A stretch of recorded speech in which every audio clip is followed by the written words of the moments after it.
विविध पेन्शन योजनांमध्ये सहभागी झालेल्या कामगार आणि पेन्शनधारकांच्या समस्यांवर तोडगा काढण्यासाठी भारतीय जनता पक्षाच्या वतीने जनता दरबाराचे आयोजन करण्यात आले होते। खासदार प्रकाश जावडेकर यांच्या उपस्थितीत हा कार्यक्रम झाला।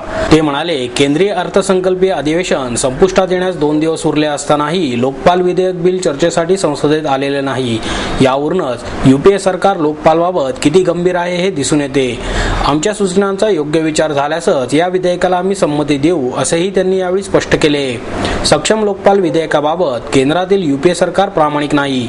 भ्रष्टाचार संपवण्यासाठी सक्षम, प्रभावी असे लोकपाल असावे, अशी भारतीय जनता पक्षाची भूमिका आहे। त्यामुळे काँग्रेस प्रणित यूपीए सरकारने मांडलेल्या विधेयकात आम्ही काही सुधारणा प्रस्तावित केल्या आहेत। मात्र सरकारकडून त्याबाबत अपप्रचार केला जात आहे। आम्ही केवळ 4 सुधारणा सुचवल्या असताना विरोधी पक्षांनी 180 सुधारणा दिल्याचा खोटा प्रचार त्यांच्याकडून करण्यात येत आहे। वास्तविक या 180 सुधारणा अनेक सदस्यांनी दिल्या आहेत, मात्र त्या आम्ही सुचवलेल्या सुधारणांशी संबंधित आहेत। राज्याच्या लोकायुक्तांच्या अधिकारावर या विधेयकाचे अतिक्रमण नको। त्याबाबत राज्याचे अधिकार अबाधित राहावेत। सक्षम लोकपालाच्या नियुक्ती आणि त्यांची बडतर्फी करण्याचे अधिकार सरकार धार्जिणे नसावेत। सीबीआय केंद्राच्या दबावाखाली असू नये, अशा या 4 प्रमुख मागण्या असल्याचे त्यांनी सांगितले। या मागण्यांचा समावेश करून स्वतंत्र प्रभावी लोकपाल विधेयक तयार करावे, अशी मागणीही त्यांनी यावेळी केली। हा प्रभावी, निष्पक्ष आणि स्वतंत्र लोकपाल, मजबूत लोकपाल असला पाहिजे। भ्रष्टाचाराविरुद्धची लढाई जिंकायची असेल तर अशा संस्थेची गरज आहे। पण संबंध अधिवेशन संपलं तरी अजून सरकारने बिल आणलेलं नाही राज्यसभेत। आम्ही 180 दुरुस्त्या दिलेत, हा अपप्रचार आहे। आम्ही 4च मुख्य दुरुस्त्या दिलेत, त्या वेगवेगळ्या सदस्यांनी परत दिल्यामुळे त्यांची संख्या 180 झाली। परंतु मूळ दुरुस्ती एवढीच आहे की राज्यांचा जो अधिकार आहे त्यावर अतिक्रमण करू नका। राज्यांना आपापले लोकायुक्त कायदे बनवण्याचा अधिकार अबाधित ठेवा आणि केंद्राने एक मॉडेल लॉ बनवावा। कारण आत्ताच 11 राज्यामध्ये लोकपाल कायदे चांगले आहेत, अनेकांचे केंद्राने सुचवलेल्यापेक्षा चांगले आहेत आणि त्यामुळे हा राज्यांचा अधिकार आहे। हा पहिला मुद्दा आहे। मूळ मुद्दा आहे की लोकपालाची नियुक्ती आणि लोकपालाची जो तो स्वतंत्र पाहिजे, तर लोकपालाचं रिमूव्हल काढण्याची वेळ आली तर त्याची प्रक्रिया ही सरकारचे त्याच्यामध्ये बहुमत असता कामा नये, सरकार धार्जिणी ती प्रक्रिया असू नये, हा दुसरा मुद्दा आहे। आणि तिसरा महत्त्वाचा मुद्दा आहे की सीबीआय जे आहे ते निष्पक्ष पद्धतीने सरकारचा काँग्रेस ब्युरो ऑफ इन्व्हेस्टिगेशन बनता कामा नये, तर तो खरोखरी इन्व्हेस्टिगेशन ब्युरो झाला पाहिजे आणि म्हणून त्याच्या पद्धतीने त्याला स्वातंत्र्य पाहिजे आणि ते लोकपालाच्या अखत्यारीत पाहिजे, ज्या केसेस लोकपाल सांगेल त्या बाबतीत तरी। तर हा जो आमचे मुद्दे आहेत, या मुद्द्यावर अजून सरकारने आम्हाला काही कळवलेलं नाही। त्यामुळे सरकार लोकपालाच्या संबंधामध्ये काय भूमिका घेते, अजून 2 दिवस सत्र आहे। आम्ही तर लोकपाल मजबूत, स्वतंत्र आणि निष्पक्ष पाहिजे यासाठी आम्ही कायमच सहकार्य करायला तयार आहोत। पण सरकारचा इरादा आता आम्हाला अजून ठीक वाटत नाही। त्यामुळे सरकार बिल कसं आणतं ते पाहू, आणणार आहे की नाही हेही माहीत नाही। आणलं आणि योग्य असेल तर तो पास होईल, नाही तर आम्ही दुरुस्त्या देऊ, त्याच्यासहित तो पास होईल।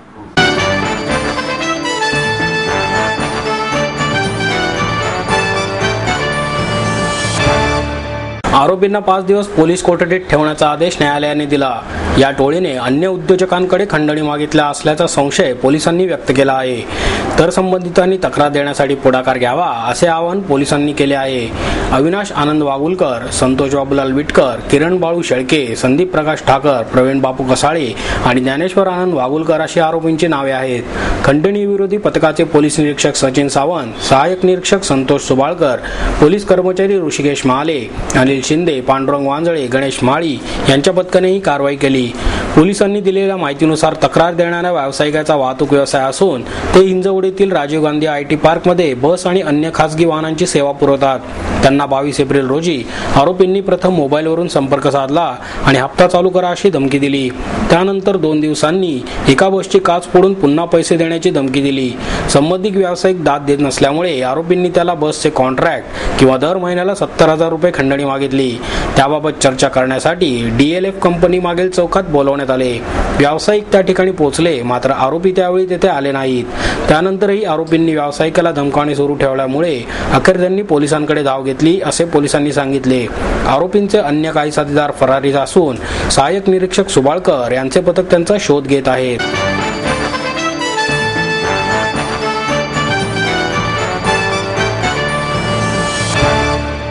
86वे अखिल भारतीय मराठी साहित्य संमेलन 2013 मध्ये चिपळूण येथे होणार असल्याची माहिती महामंडळाच्या अध्यक्षा उषा तांबे यांनी पत्रकार परिषदेत दिली. साहित्य संमेलनाबाबत निर्णय अखिल भारतीय मराठी साहित्य महामंडळाच्या बैठकीमध्ये घेण्यात आला. 1990 साली रत्नागिरी येथे ज्येष्ठ साहित्यिक मधु मंगेश कर्णिक यांच्या अध्यक्षतेखाली झालेल्या संमेलनानंतर 22 वर्षांनी पुन्हा साहित्य संमेलन कोकणामध्ये होणार आहे.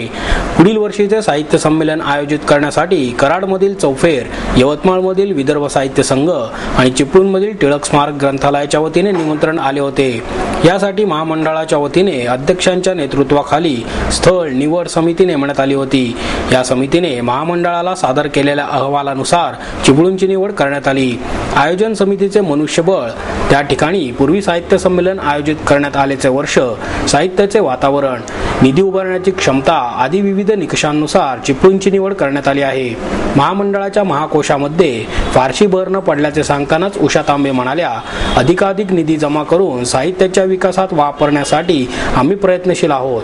यावेळी डॉक्टर उज्ज्वला मेंदळे, डॉक्टर माधवी वैद्य, प्राध्यापक मिलिंद जोशी, प्राध्यापक गुरुनाथ दळवी, सुरेश नाईक, दादा गोरे, प्रकाश एदलाबादकर आदी उपस्थित होते.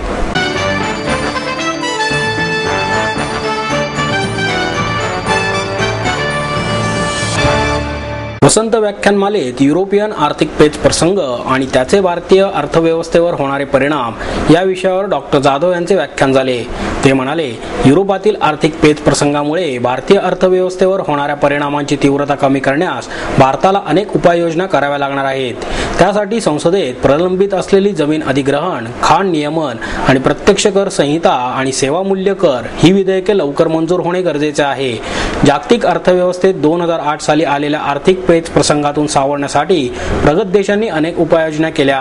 त्यातूनच सध्याच्या युरोपातील आर्थिक पेच प्रसंगाची बीजे रोवली गेली. त्याची झळ अनेक देशांना बसत असून तो आटोक्यात येण्याची अजूनही चिन्हे नाहीत. इतर देशांच्या तुलनेत भारतीय अर्थव्यवस्थेची पडझड कमी झाली आहे. त्यामुळे काळजी करण्यासारखी परिस्थिती नसली तरीही आर्थिक विकासाचा दर कमी झाला आहे.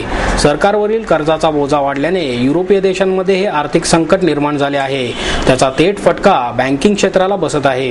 युरोपीय बाजारपेठेत सध्या मंदी असल्याने भारतीय निर्यातीचा वेग मंदावला आहे. देशात येणारा भांडवली ओघ कमी झाला असून देशातील आर्थिक गुंतवणुकीचे प्रमाण कमी झाले आहे. हे आर्थिक विकासाचा दर कमी होण्याचे एक कारण आहे. देशाचा आर्थिक विकास दर 60% खाली जाण्याची शक्यता आहे. या आर्थिक संकटावर नियंत्रण येईपर्यंत आपल्या अर्थव्यवस्थेवर परिणाम होणार आहे.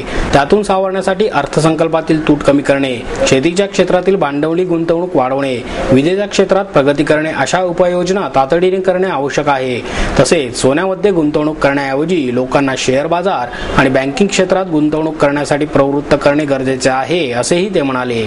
याचा अर्थ असा आहे की ज्यावेळी हा भांडवलाचा ओघ, विकसित देशांकडून येणारा भांडवलाचा ओघ ज्यावेळी आटला, मोठ्या प्रमाणात आटला, त्यावेळी या देशांमधली गुंतवणूक कमी झाली, त्यांचा विकासाचा दर मंदावला आणि सगळ्यांचा एकत्रित जर विचार केला तर सगळ्या विकसनशील देशांचा विकासाचा दर हा 8% जो पूर्वी होता सरासरी प्रतिवर्षी 8% जो होता तो कमी होऊन 2.8% या पातळीवरती आला. त्या मानानं या विकसनशील देशामध्ये भारत हा विकसनशील देशांचाच एक भाग आहे, इमर्जिंग मार्केट इकॉनॉमीचा एक भाग आहे, परंतु भारतामध्ये त्या मानानं फारच कमी पडझड झाली. ते अर्थातच भारताच्या प्रतिकार क्षमतेचं निदर्शक आहे असं मला वाटतं. भारतावर जो परिणाम झाला तो 2 प्रकारे झाला. भारतात जो परिणाम झाला तो 2 स्पेसिफिक बाबतीमध्ये झाला. पहिली गोष्ट म्हणजे भारतामध्ये ज्या फॉरेन इन्स्टिट्यूशनल इन्व्हेस्टर्स आहेत, FII आपण ज्यांना म्हणतो, त्यांनी मोठ्या प्रमाणावर आपली गुंतवणूक, भारताच्या स्टॉक मार्केटमध्ये केलेली गुंतवणूक मोठ्या प्रमाणावर काढून घ्यायचा प्रयत्न केला आणि त्यांनी मिळेल त्या किमतीला शेअर्स विकून आपली गुंतवणूक काढून घेण्याचा प्रयत्न केला. त्यामुळे पहिला झटका जो आपल्याला मिळाला तो म्हणजे आपल्या स्टॉक मार्केटचे जे इंडेक्स आहे, तुम्हाला आठवत असेल अनेकांना, 8 जानेवारी 2008ला आपला BSE इंडेक्स त्यांच्या सगळ्या मर्यादांचं जवळजवळ 21,000च्या जवळ होता. टू बी स्पेसिफिक तो 2873 या पातळीवर होता जानेवारी 8, 2008 साली 8ला. आणि त्यानंतरच्या जवळजवळ 15 महिन्यामध्ये मार्च 9, 2009 जानेवारी 8, 2008 मध्ये तो 20,873 एवढ्या पातळीवर होता, म्हणजे जवळजवळ 21,000च्या पातळीवर होता.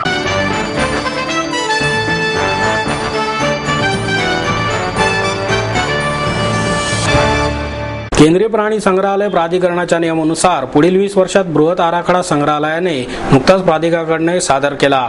हा आराखडा मंजुरीच्या अंतिम टप्प्यात आहे. प्राणी संग्रहालयाच्या आंतरबाह्य सुरक्षिततेसाठी आधुनिक वायफाय कॅमेरे बसवण्यात येणार असल्याची माहिती उद्यान अधीक्षक सुनील केसरी आणि प्राणी संग्रहालयाचे संचालक डॉक्टर राजकुमार यादव यांनी पत्रकार परिषदेत दिली. स्थानिक लोकप्रतिनिधी वसंत मोरे, अभिजित कदम, कल्पना थोरवे यावेळी उपस्थित होते.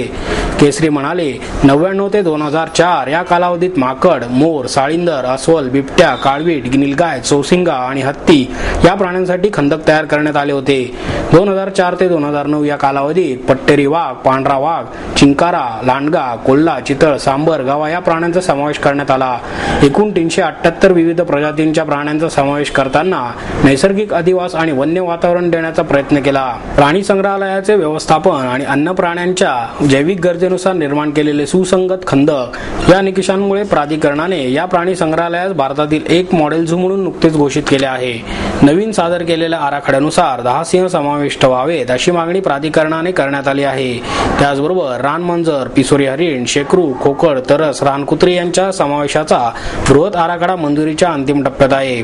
वन्यजीव संवर्धन जागृतीसाठी निसर्ग परिचय केंद्र, रेप्टाईल पार्क उभारणी प्रस्तावित आहे. पर्यटकांच्या वाढत्या संख्येमुळे प्राणी संग्रहालयाच्या आंतरबाह्य सुरक्षिततेचा जाणीवपूर्वक विचार करून सीसीटीव्ही आणि 360 अंशांमध्ये फिरणारे वायफाय कॅमेरे बसवण्यात येणार आहेत. यासाठी प्राधिकरणाकडून 7 लाख रुपये उपलब्ध झाले आहेत.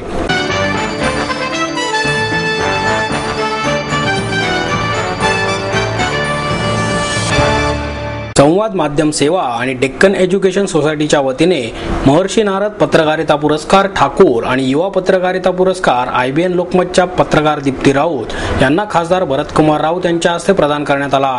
डेक्कन कॉलेज अभिमत विद्यापीठाचे कुलगुरू डॉक्टर गोब देगलूरकर, सुनीला सोनी, डेक्कन एज्युकेशन सोसायटीच्या नियामक मंडळाचे अध्यक्ष डॉक्टर अजित पटवर्धन यावेळी उपस्थित होते.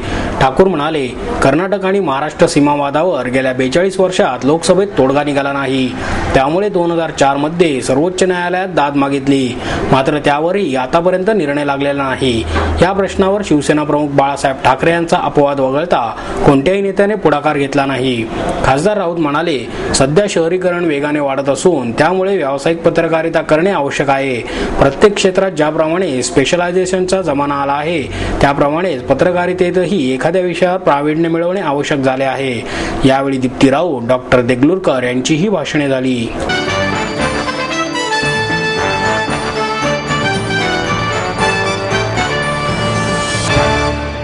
विश्वशांती केंद्र आळंदी, माईर्स MIT यांच्या वतीने हजरत ख्वाजा गरीब नवाज दर्गाह अजमेर शरीफ यांच्या 800व्या उर्साचे औचित्य साधून रविवार दिनांक 27 मे रोजी एक दिवसीय सांप्रदायिक एकता परिषदेचे आयोजन करण्यात आले आहे. या परिषदेच्या निमित्ताने माईर्स MITच्या वतीने विश्वशांती केंद्राच्या काही प्रतिनिधींनी संत ज्ञानेश्वर महाराज संजीवन समाधी आळंदी येथून माऊलींच्या नावाची तसेच संत तुकाराम महाराज मंदिर येथून जगद्गुरूंच्या नावाची महावस्त्रे अजमेर शरीफ येथील हजरत ख्वाजा गरीब नवाज दर्गाह येथे अर्पण केल्याची माहिती MITचे संस्थापक अध्यक्ष डॉक्टर विश्वनाथ कराड यांनी पत्रकार परिषदेत दिली. तसेच अजमेर शरीफ येथून प्रतिनिधी मंडळाने आणलेली पवित्र चादर 27 मे रोजी केंद्रीय ऊर्जा मंत्री सुशील कुमार शिंदे, कामगार मंत्री हसन मुश्रीफ यांच्या हस्ते आळंदी येथे अर्पण केली जाईल. या एक दिवसीय परिषदेच्या संदर्भात या महान संतांच्या समाध्यांवर अर्पण केलेल्या महावस्त्रांच्या देवाणघेवाणीमुळे संपूर्ण जगात शांती निर्माण करण्यासाठी तसेच विविध धर्मांच्या लोकांमध्ये बंधुभाव आणि सुसंवाद घडवण्यासाठी या कार्यक्रमाचे आयोजन केले असल्याची माहिती कराड यांनी दिली. आणि याबरोबरच हे बातमीपत्र संपलं. पुन्हा भेटूया उद्या याच वेळी. नमस्कार.